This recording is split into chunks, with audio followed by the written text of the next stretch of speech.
দিল্লির যন্তর মন্তরে অনশনরত সমাজকর্মী সোনাম ওয়াংচুককে পুলিশি হস্তক্ষেপে অনশন মঞ্চ থেকে সরিয়ে দেওয়ার ঘটনায় প্রতিবাদ আবহ চলছে দেশ জুড়ে। সেই ঘটনাকে কেন্দ্র করে ত্রিপুরাতে রাজনৈতিক ও সামাজিক মহলে তীব্র প্রতিক্রিয়া দেখা দিয়েছে। এখন এই দাবির প্রেক্ষিতে কেন্দ্রের পক্ষ থেকে কি পদক্ষেপ নেওয়া হয় সেদিকেই নজর থাকবে।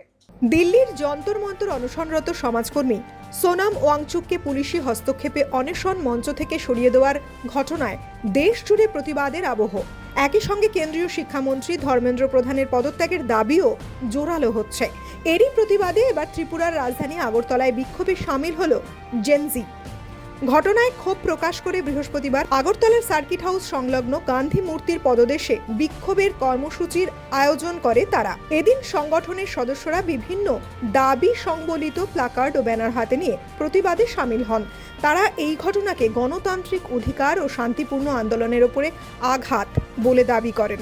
সংবাদ মাধ্যমের মুখোমুখি হয়ে আন্দোলনকারীরা বলেন, দিল্লির মধ্যে যা হয়ে চলেছে লাস্ট কয়েক মাস ধরে যেটা হয়ে চলেছে সোনাম ওয়াংচুকের সাথে এবং বাকি সব যে অ্যাক্টিভিস্টরা বসে আছে ওদের সাথে যেটা হচ্ছে একদমই উচিত না। আন্দোলনকারীরা আরও জানান, দাবি পূরণ না হলে আগামী দিনে বৃহত্তর গণ আন্দোলনের পথে হাঁটবেন তারা।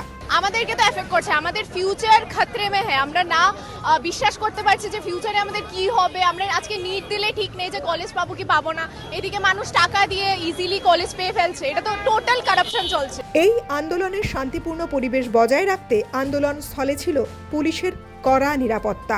ত্রিপুরা থেকে দেবাশিস বসুর রিপোর্ট, সিএন ত্রিপুরা।